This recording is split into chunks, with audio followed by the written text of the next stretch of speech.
My name is Sandeep.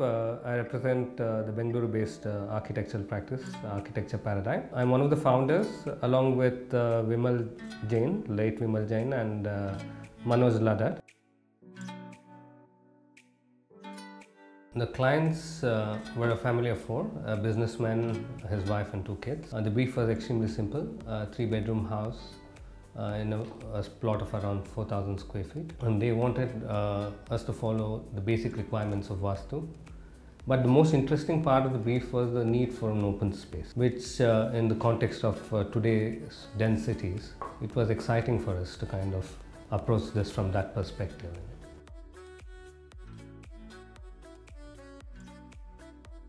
When one considers the programmatic requirements and the area required for it, the 4,000 square feet plot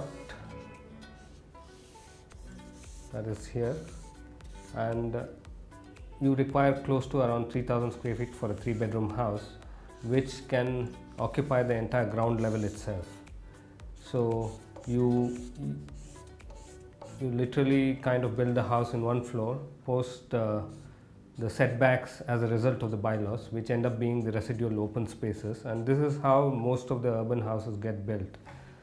But when we talk about our open spaces, we were looking for something far more structured, far more interesting, a structured space that defines the house and gets defined by the house, much like our traditional courtyards, but with a twist. That's what we were looking at. We were trying to see if we can look at the neighboring compound walls, which are high on the two sides, and the building itself, which together define this large open space behind the house. So this kind of forms for us one of the important aspects of the design itself.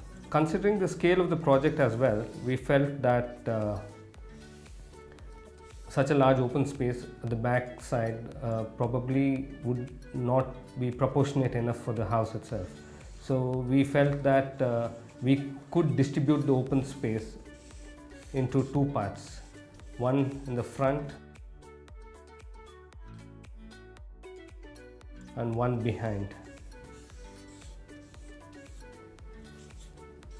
So this kind of also helps us to negotiate the street in the front. The front courtyard becomes a transitory space negotiating the street.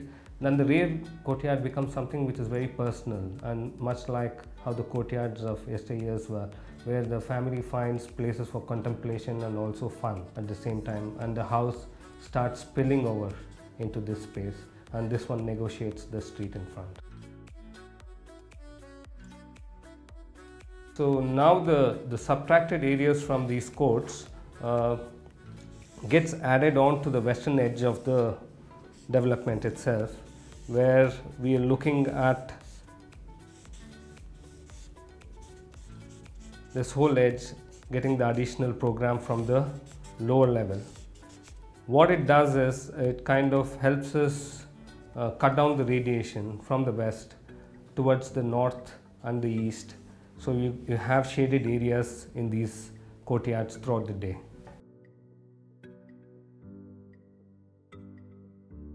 So what this organization allows us to do also is look at the program in terms of space for public activities and the space for private activities. And both these are unified by these courts on two sides. The two blocks that we end up with, one linear one and the other one a more rectangular one on the side. So you have a veranda. So the way the one interfaces with the side from outside is the forecourt gets divided into a carport, a car park area, or multifunctional kind of a space. When the car is not there, it can be used for gatherings as well. And there is a garden that segregates and becomes this transitional space that when you move into the house, you have a veranda. And the veranda opens out into an internal foyer. And this foyer becomes the place of transition between the public part of the house and the private part of the house. So the drawing room, which is the public part of the house, engages with the landscape where it opens out, and it's almost like a pavilion there. And when you come within, on the other side, you have the master bedroom, which is located in the southwest region, and the kitchen located in the northwest region. But what is interesting is the way we have organized the servant spaces. That is basically the toilets, the staircases and the utilities. It gets organized along the western edge, so it kind of buffers further from the western sun, in turn kind of sheltering the house and keeping it cooler. So this central space is perhaps where the entire house works. This house can function independent of this drawing space. This is where most of the day-to-day activities are carried out. On the upper level, in this rectangular volume, basically we have a staircase located in this family dining area, which leads one up to the upper level, opens out into a family, and the dining area gets a double height. So this becomes like an interactive kind of a space for the two bedrooms. So you have a bridge that connects the two bedrooms with their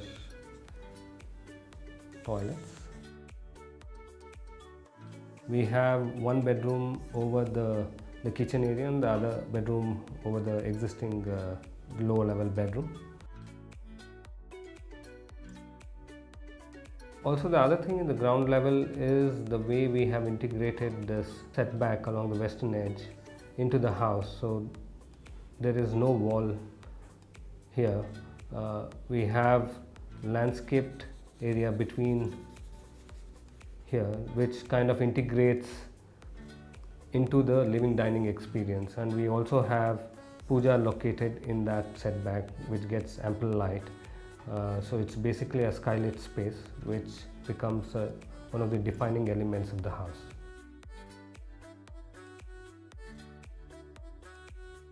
So we looked at brick as one of the materials for the reason that one, it connects us to our traditions, our past, and it's also off the ground. It's made from clay, so it is a natural material, and the thing about natural materials is it has the potential to age beautifully.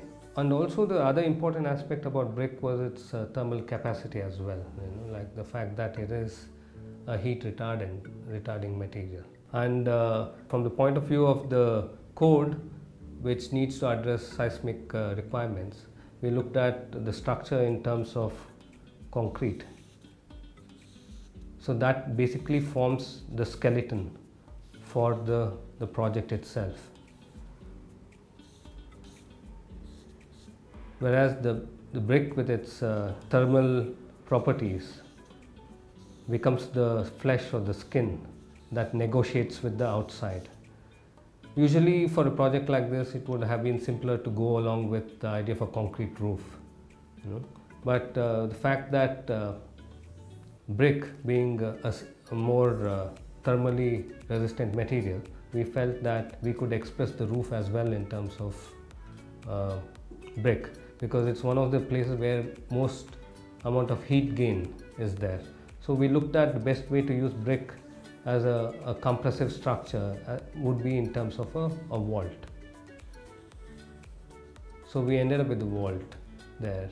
So you have basically two materials defining the entire project. We have brick and concrete that comes together, and with the most important other ingredient from an architectural perspective, which is natural light, which engages with these materials to create a special kind of a place, through the day, changing. And the brick also adds a certain level of warmth within, which is unlike any other material. The project for us transcends economic limitations and stereotypes to create something that is special for the client. And also at a very personal level, I strongly feel that this is an expression of restraint and control and simplicity in the conditions we live in, which is basically of consumption and excess.